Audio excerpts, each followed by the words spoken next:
नमस्कार, मैं Rakesh Kumar GSN GK world में आपका स्वागत है।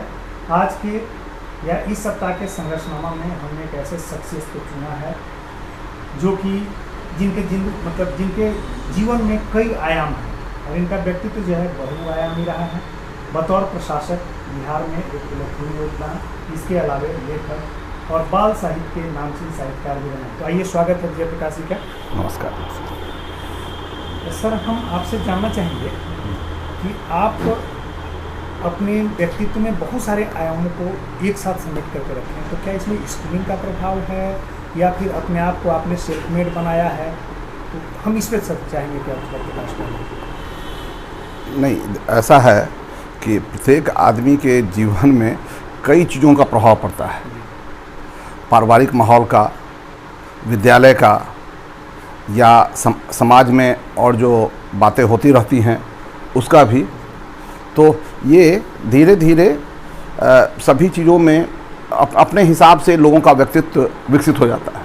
वैसे अगर मैं अपने बारे में कहूँ तो मेरे जीवन में भी मेरे परिवार का, मेरे पिताजी का या मेरे जो और लोग थे, मेरी दादी थी और मेरे जो घर में जो माहौल था उसका तो असर पड़ा ही।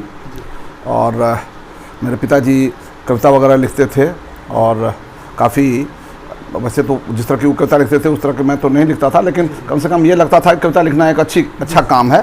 तो विद्यालय स्तर पर तो मैं नहीं लिख पाया, लेकिन बाद में मैंने कविता लिखना शुरू किया। और जब विद्यालय में था तो विद्यालय में भी मैं नेतहाट विद्यालय में पढ़ता था और नेतहाट विद्यालय में बहुत तरह की संभावनाएँ थीं और उसमें बहुत सारी चीज़ें हम लोगों ने सीखी। वहाँ की विशेषता मैं समझता हूँ कि ये थी कि वहाँ पर सभी तरह का एक्सपोजर दिया था। हम लोग को metal work, would work, agriculture, painting, music, भले ही हम जाने न जाने लेकिन उसका एक्सपोजर कहीं ना कहीं सम्मिलित रूप से आपके ऊपर पड़ता है। और उसके बाद जब हम लोग बाद में मैं इसमें सर्विसेज में आया, IAS में आया, तो IAS में तो खैर मैं 1981 ईस्वी में IAS में आया था और 35 वर्ष करीब रहा IAS में। तो उसकी तो अपनी बाध्यताएं हैं, उसकी अपनी आवश्यकताएं हैं और उसमें रहे। लेकिन ये जो हम लोगों का एक क्रिएटिविटी का, एक सृजन का जो माहौल था और जो सृजन का जो की शुरुआत जो विद्यालय में हुई भी, उसको परिपक्व होने का मौका मिला, तो उसके आधार पर एक अलग पर्सनालिटी बना। मैं अपने हॉबी को भी साथ साथ लेके चला हूँ थ्रू आउट। मतलब ये जो पर्सनालिटी में जो आयाम थे आपने ज़िंदगी में हर स्तर पे अलग अलग तरह से जोड़ा। जो भी अनुभव हुए, जो हॉबी थे आपके या घर से सीखना, स्कूल से, सबको आपने समेटा जी। तो आज के समय में जब कैरियर चुनाव की बात आती है, कैरियर ओरिएंटेशन की बात आती है, तो आपके बारे में हमने सुना है कि आप मल्टीपल इंटेलिजेंस पर भी काफ़ी काम कर चुके हैं। तो क्या कैरियर के चुनाव में बच्चे बेहतर करें? कैरियर के चुनाव एक महत्वपूर्ण हिस्सा होता है, तो क्या उसमें आप क्या सलाह देना चाहेंगे आज के बच्चों को, आज के जनरेशन? इसमें तो थोड़ा सा है कि मल्टीपल इंटेलिजेंस समझना चाहिए क्या है। मैं क्रिएटिविटी पर काम करता हूं और पिछले 20 वर्षों से काम किया हूं। मैंने करीब कई दर्जन किताब भी लिखे हैं इसमें और कई मटेरियल भी बनाया है। मैंने ये महसूस किया कि अभी की जो शिक्षा पद्धति है उसमें जैसे मल्टीपल इंटेलिजेंस ही बहुत बच्चे फेल कर जाते हैं, अब बहुत बच्चे सक्सीड करते हैं। हम ये कभी नहीं देखते कि जो बच्चे फेल करते हैं उनको हम लोग डांटने लगते हैं कि अरे तुम तो पढ़ते नहीं हो, तुम थोड़ा सा मेहनत करो, तुमको मन लगा के पढ़ते नहीं हो, समय अधिक दो, वगैरह वगैरह। मतलब हम उसको प्रताड़ित करते हैं, लेकिन हम ये नहीं समझते कि साथ प्रत्येक व्यक्ति अलग होता है। पहले जब ये हार्वर्ड गार्डनर ने एक थ्योरी दी थी, हार्वर्ड गार्डनर थे हार्वर्ड यूनिवर्सिटी के, होवर्ड गार्डनर, तो उन्होंने क्या किया, उन्होंने कहा कि नहीं, इंटेलिजेंस एक तरह का नहीं होता है, इंटेलिजेंस अलग अलग तरीके का होता है। पहले लोग मानते थे कि या तो इंटेलिजेंट होगा या डल होगा, लोग यही कहते थे कि इंटेलिजेंट है, या हम लोग यहाँ कहते थे कि जो ये भूसकोल है, तो भूसकोल शब्द हम लोग के यहाँ चलता था। लेकिन ऐसा नहीं है। लोगों ने ये पाया ज़िंदगी में कि करीब 40% लोग ऐसे होते हैं जो कि जो सफल हुए ज़िंदगी में, उनका अगर बैकग्राउंड देखा जाए तो उन्होंने स्कूल कॉलेज में अच्छे अंक प्राप्त किए हैं। लेकिन बाकी लोगों को ऐसा नहीं है। आप ध्यान से देखिए कि जैसे लता मंगेशकर है, लता मंगेशकर के बारे में तो हम कभी नहीं पूछते हैं कि उन्होंने क्या किया। धोनी के बारे में कभी नहीं पूछते, सचिन तेंदुलकर के बारे में कभी नहीं पूछते हैं। तो ये मल्टीपल इंटेलिजेंस जो है 8 तरह का मल्टीपल इंटेलिजेंस होता है। जी। तो वो जैसे उसमें होता है कि जो बहुत से बच्चे होते हैं जो साहित्यिक चीज़ों में अभिरुचि रखते हैं, वो वर्बल इंटेलिजेंस के होते हैं। बहुत से लोग होते हैं जो कि लॉजिकल इंटेलिजेंस के होते हैं, गणित के होते हैं। बहुत से लोग होते हैं जो कि स्पेशल इंटेलिजेंस, जिसको चित्रात्मक कहते हैं, चित्र बनाते हैं। M.F. हुसैन जैसे लोग, वो खाली चित्र बनाएंगे, उनको तो पता नहीं गणित बनाने दीजिएगा तो नर्वस हो जाएंगे तो। या बहुत से लोग होंगे रिदमिक होंगे, लता मंगेशकर टाइप के लोग, तो उनको गणित आता है कि नहीं आता है ये तो बहुत महत्वपूर्ण नहीं है। तो दूसरी तरफ बहुत से लोग ऐसे होते हैं जो कि काइनेस्थेटिक होते हैं। सचिन तेंदुलकर, अभी मैंने उदाहरण दिया आपको। तो ये लोग शारीरिक चीज़ें कर सकते हैं, डांसर्स होते हैं, तो वो लोग शारीरिक चीज़ें करते हैं। बहुत लोग होते हैं सोशल, इसी में बहुत लोगों की कलाएं अलग होती हैं। जो कोई सोशल में रहता है, कोई ग्रुप में पढ़ता है, कोई अकेले पढ़ता है, कोई नेचर में पढ़ता है और कोई घर ही में रहना चाहता है। मतलब ये सब सभी आपके इंटेलिजेंस का। तो अगर इसका उपयोग आप अपने वोकेशन के चुनाव में करते हैं तो आपकी सफलता की संभावना बढ़ जाती है। जैसे उदाहरण से मैं समझा दूंगा। अगर मान लीजिए आपका लॉजिकल इंटेलिजेंस अच्छा है तो आपको गणित वाले चीज़ों में जाना चाहिए, साइंस वाले चीज़ों में जाना चाहिए। लेकिन अगर आपका स्पेशल इंटेलिजेंस ज़्यादा है तो आर्ट्स में जाइए, फैशन डिजाइनिंग में जाइए, उस सब कोर्सेज को लेना चाहिए आपको। या अगर आप इसमें काइनेस्थेटिक इंटेलिजेंस के हैं तब आपको चुनना चाहिए। लेकिन काइनेस्थेटिक इंटेलिजेंस के हैं तो आपको चुनना चाहिए से स्पोर्ट्स चुन सकते हैं, आप डांस चुन सकते हैं, जो भी आपको चुनना हो। तो आप अपने मल्टीपल इंटेलिजेंस के हिसाब से अगर अपना वोकेशन चुनते हैं तो आपको सफलता मिलेगी। सर, बिहार में एक ट्रेडिशन है या लोगों की आम सोच है कि लोग सरकारी नौकरी के प्रति ओरिएंटेशन है और इस तरह का जो मल्टीपल इंटेलिजेंस को बहुत तवज्जो नहीं देते हैं। बस IAS की तैयारी करो, PCS की तैयारी करो या सरकारी सेवा की तैयारी करो। तो आप उनके लिए क्या सलाह देंगे? वैसे गार्जियंस के लिए और वैसे बच्चों के लिए कि आप अपना जो कैरियर का चुनाव करेंगे उसमें आप क्या खुल करके सलाह देंगे? नहीं, देखिए एक बात समझिए, यही नहीं, आजकल क्या होता है कि 90% हमको अंक आना चाहिए। जो बच्चे कक्षा में जाते ही हैं उसी समय से ये समस्या शुरू हो जाती है कि उसमें उसके जो अंक के पैटर्न आएंगे या जो क्लास में बच्चा बैठता है उस समय से ही देखिएगा कि अगर वो रिदमिक इंटेलिजेंस का है या अगर स्पेशल इंटेलिजेंस का है तो वो क्या करता है कि उसको अंक कम आते हैं। अब उसको गणित में कम अंक आएंगे तो हम लोग उसको प्रताड़ित करते हैं। तो पहले तो प्रताड़ना बंद कीजिए। तो हो सकता है कि उसको लता मंगेशकर बनने की संभावना हो और आप उसको गणित में उलझा कर रख दीजिएगा, थोप रहे हैं। और यही चीज़ समझने की जरूरत है। अगर उसको IIT में ट्राई कीजिएगा तो शायद नहीं होगा, और अगर नहीं होता तो इसलिए अगर बच्चा आपका फेल कर रहा है तो आपको और सावधान होने की जरूरत है। और गार्जियन को ये समझने की जरूरत है कि फेल होना उसके कारण नहीं है, उसकी गलती के कारण नहीं है। ये हो सकता है कि उसका इंटेलिजेंस पैटर्न डिफरेंट हो। अच्छा, एक बात और बता दूं मैं आपको कि इंटेलिजेंस पैटर्न ऐसा नहीं होता है कि लोग रिदमिक होंगे या स्पेशल होंगे या वर्बल होंगे। ये मल्टीपल मतलब आपको कई तरह के इंटेलिजेंस एक साथ रहते हैं। तो ये भी इम्पोर्टेंट है। तो आप अपना इंटेलिजेंस देख लीजिए। आपको उदाहरण बताता हूँ। बहुत से लोग इंजीनियरिंग पास करते हैं, ठीक है, अच्छे हैं, इंजीनियरिंग पास कर गए, लेकिन ज़िंदगी में जब काम करना पड़ता है तो वो सेल्समैन के रूप में अच्छे हो सकते हैं अगर उनका इंटरपर्सनल इंटेलिजेंस अच्छा है, अगर उनका वर्बल इंटेलिजेंस अच्छा बोल सकते हैं। अच्छा, अगर उनको ये अच्छा है, स्पेशल इंटेलिजेंस अच्छा है और लॉजिकल इंटेलिजेंस भी अच्छा है, तो वो हो सकता है कि वेब डिज़ाइनिंग अच्छा कर लें। तो आपको वोकेशन में जो अभी बहुत सारी अपॉर्चुनिटीज़ आ गई हैं, तो अगर आप अपने इंटेलिजेंस पैटर्न के हिसाब से, इसको लोग लर्निंग स्टाइल भी कहते हैं, इसके हिसाब से अगर मैच करके वोकेशन चुनिएगा या उसके लिए प्रयास कीजिएगा तो आपको सफलता मिलेगी। तो सर, अगर बिहार के लिए, चूँकि हमारे लिए भी मल्टीपल इंटेलिजेंस या बहुमेधावाद संकल्पना तो मैंने सुना है, यूनिकनेस की बात सुनी है या पढ़ता भी हूँ, लेकिन आपका चूँकि विशेष इस पे काम है तो आपने 8 तरह के मल्टीपल इंटेलिजेंस की बात की। तो क्या थोड़ा सा उसको और क्लियर करेंगे जो बच्चों के लिए और अवधारणात्मक रूप में जो है? नहीं, देखिए एक बात समझिए, वैसे कहा ना मैंने कि लर्निंग जो इंटेलिजेंस है वो लर्निंग स्टाइल होता है। प्रत्येक ये जो पूरा शरीर है, ये पूरा शरीर एक शिक्षण यंत्र है, लर्निंग मशीन है। भगवान ने इसको एक मशीन बनाया है और इस मशीन में देखिएगा क्या है, 5 सेंसरी ऑर्गन्स हैं, 5 हमारे लोकोमोटर सिस्टम है जिसको ज्ञानेंद्रिय और कर्मेंद्रिय हम लोग कहते हैं, ठीक है, और एक हमारा मस्तिष्क है। यही हमारा लर्निंग टूल दिया हुआ है, भगवान ने बना के दिया है। और इसमें जो फ्लो होता है इंफॉर्मेशन का, ये अलग अलग लोगों में अलग अलग तरीके से होता है। तो अगर आप, जैसे आपको मैं समझा दूं, अगर कोई बच्चा रिदमिक इंटेलिजेंस का है और वो हो सकता है कि लॉजिकल इंटेलिजेंस में अच्छा नहीं हो उसका बना, तो उसको अगर रिदमिक इंटेलिजेंस आगे रख करके गणित भी पढ़ाया जाएगा तो वो ज़्यादा बढ़िया करेगा। मैं इसको एक उदाहरण से समझाता हूँ। मान लीजिए गणित आप पढ़ते हैं तो गणित में आपको फार्मूला याद करना पड़ता है। आपका रिदमिक इंटेलिजेंस अच्छा है तो आप उसको गाना के रूप में फार्मूला याद कर लीजिए। अच्छा, वो आसान हो जाएगा। आपके रुचि की भी बात, और बिल्कुल वो रुचि की बात होगी। जैसे लता मंगेशकर को लाखों गाना याद है। मुझे याद है नेताहाट विद्यालय में मेरे साथ एक लड़का पढ़ता था, वो म्यूजिक में बहुत अच्छा था। अच्छा, उसको देखता था कि म्यूजिक के हजारों गाने याद हैं, मुझे एक भी गाना याद नहीं होता था। तो मुझे लगता था कि लोग कैसे याद करता था। मैंने एक रोज़ पूछा उससे कि जो तुम लोग कैसे याद कर लेते हो, कहा कि तुम लोग फार्मूला कैसे याद कर लेते हो। मेरा गणित अच्छा था तो मैं फार्मूला याद करता था, उसका म्यूजिक अच्छा था। तो अगर हम लोग ये ध्यान में रखें कि जो हमारा अच्छा है उसी से सभी विषय को जोड़ दिया जाए। जैसे अगर आपका स्पेशल इंटेलिजेंस अच्छा है, मतलब अगर चित्रात्मक आप हैं और अच्छा है, नॉर्मली सब में मिक्स रहता है, लेकिन मान लीजिए कि आपका बहुत अच्छा है, आप सभी चीज़ों को चित्र में डाल दीजिए।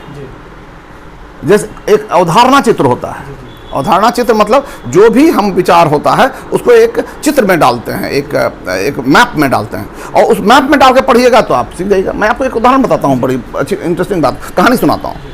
मतलब मेरे एक मित्र हैं, सदानंद जी नाम है उनका, नाम भी मैं बता रहा हूँ। वो उनको चित्र बनाने में बहुत मज़ा आता था। उन्होंने वो हिस्ट्री पढ़ रहे थे, वो तो बीए की हिस्ट्री पढ़ने के समय में उन्होंने क्या किया कि उनको एक दो क्वेश्चन तो किसी तरह से लिखे, उसके बाद से उनसे लिखा हुआ नहीं हो रहा था। उन्होंने क्या किया कि बाकी सब प्रश्नों के उत्तर उन्होंने चित्र बना के दे दिए। अब मैं समझता हूँ उनका जो शिक्षक रहा होगा या जो मूल्यांकक रहा होगा उसको बड़ी कठिनाई हुई होगी ये देखने में कि इनको हम पास करें कि ना करें। लेकिन मैं इसलिए सभी शिक्षकों को ये कहता हूँ, अगर ये इवैल्यूएट करना है आपको बच्चे को, तो इवैल्यूएशन का तरीका भी हम बदलें, और उस तरीके से अगर हम इवैल्यूएट करते हैं तो हम शायद बेहतर इवैल्यूएट कर पाएंगे। मैं एक और कहानी सुनाना चाहूँगा और दर्शकों को जानना चाहिए। ये एक बार एमएफ हुसैन को राज्यसभा में ये बनाया गया था, एमपी बने थे वो, हाँ संसद सांसद बने थे, नॉमिनेट किए गए, 6 साल वहाँ रहे। और उसके बाद जब वो वहाँ से हटे तो उसके बाद एक इंटरव्यू हो रहा था, राजीव शुक्ला इंटरव्यू ले रहे थे, एक रूबरू कार्यक्रम होता था, तो उसमें इंटरव्यू ले रहे थे। तो इंटरव्यू लेते समय में उन्होंने उनसे पूछा कि आप को बहुत शौक से लोगों ने भेजा था, बहुत अरमानों के साथ भेजा था कि आप जाएंगे तो संस्कृत कर्मियों के लिए प्रश्न उठाएंगे, उनके जीवन को बेहतर बनाने के लिए आप काम करेंगे। लेकिन आप 6 साल रहे वहाँ पर, 6 साल में आपने एक भी प्रश्न नहीं पूछा, आपने मुंह तक नहीं खोला, और आप चले भी आए तो सबको तो घोर निराशा हुई, और शायद जो जनता का जो पैसा लगा है आप पर वो भी बर्बाद हो गया। उन्होंने जो जवाब दिया वो जानने लायक है। उन्होंने कहा कि देखिए, आप क्यों समझते हैं कि मैं बोलूँगा, मैं तो बोलने वाला आदमी ही नहीं, मैं कभी नहीं बोलता हूँ, मेरी तूलिका बोलती है। जो कुछ भी मैंने देखा, सुना, समझा, उसको मैंने चित्र के रूप में डाल दिया है, और हुसैन इन पार्लियामेंट करके वो किताब छपी हुई है, आप जाके देख सकते हैं।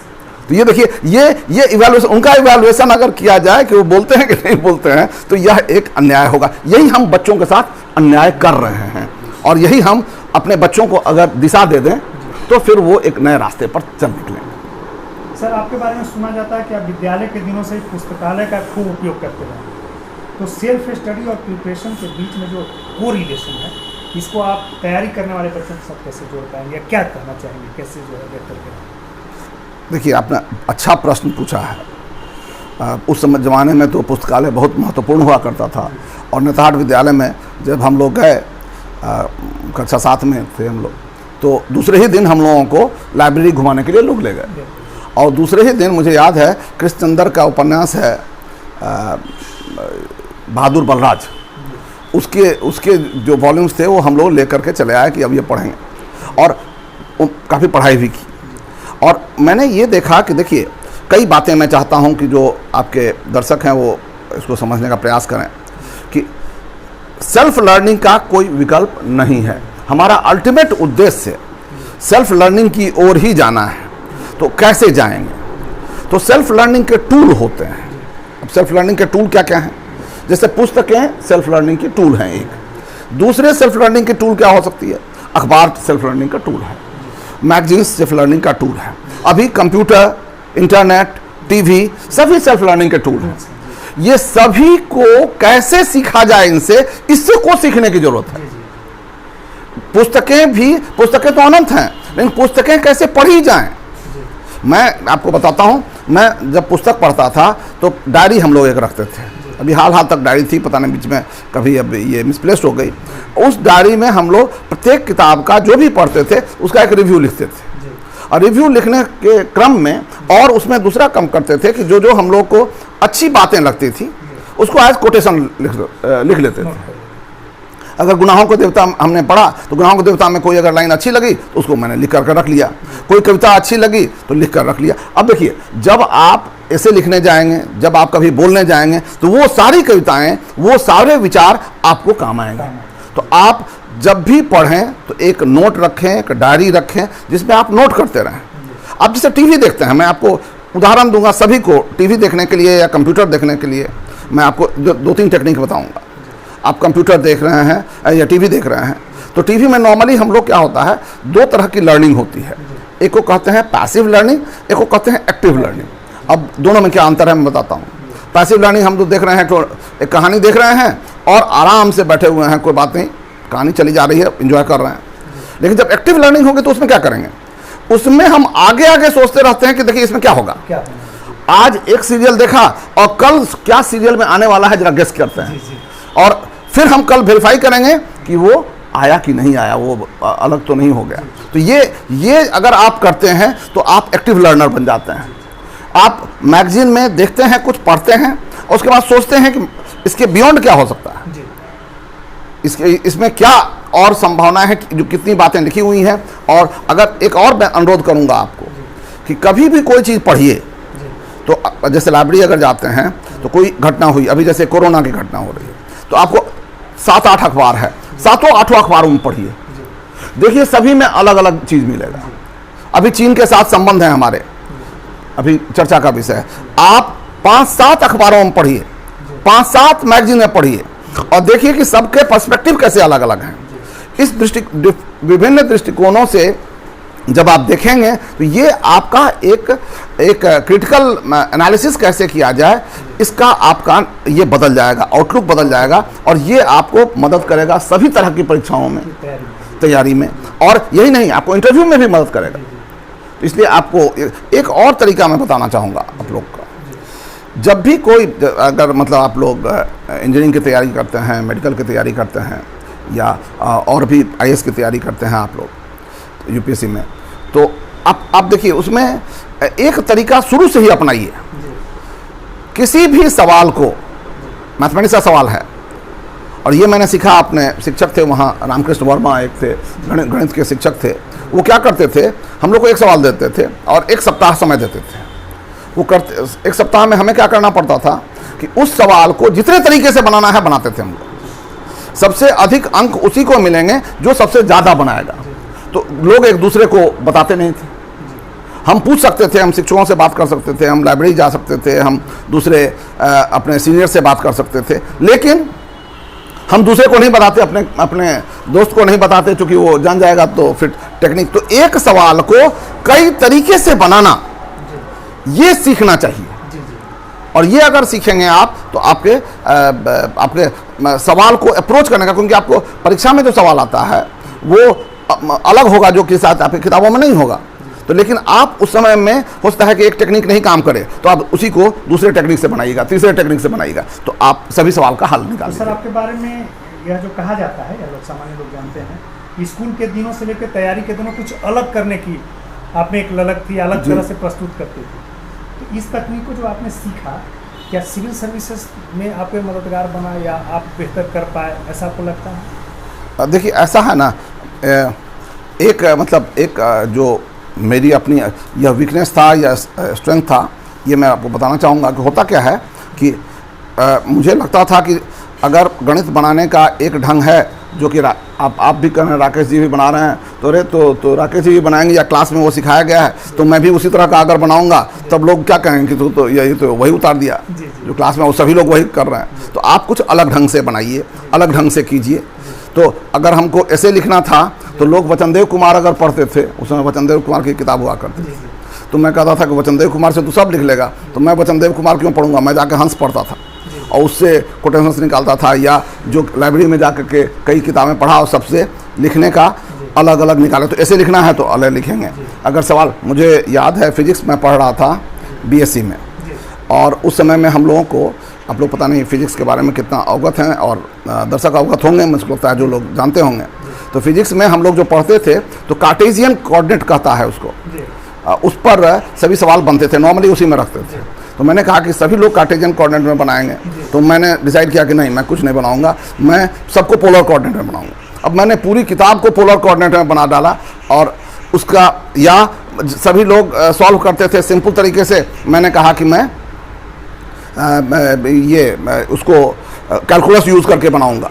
बहुत सिंपल चीज़ें, जो हायर चीज़ें हैं, एक बात समझने की ज़रूरत है। और मैं सभी को, आपको अनुरोध करना चाहूँगा कि आप लोग जब भी पढ़ें तो अपनी कक्षा तक सीमित ना रहें, अपने कक्षा से ऊपर की चीज़ों को भी पढ़ें। अगर 7वां में है तो 8वां 9वां की चीज़ें पढ़ें, 9वां है तो 10वां की चीज़ें पढ़ें।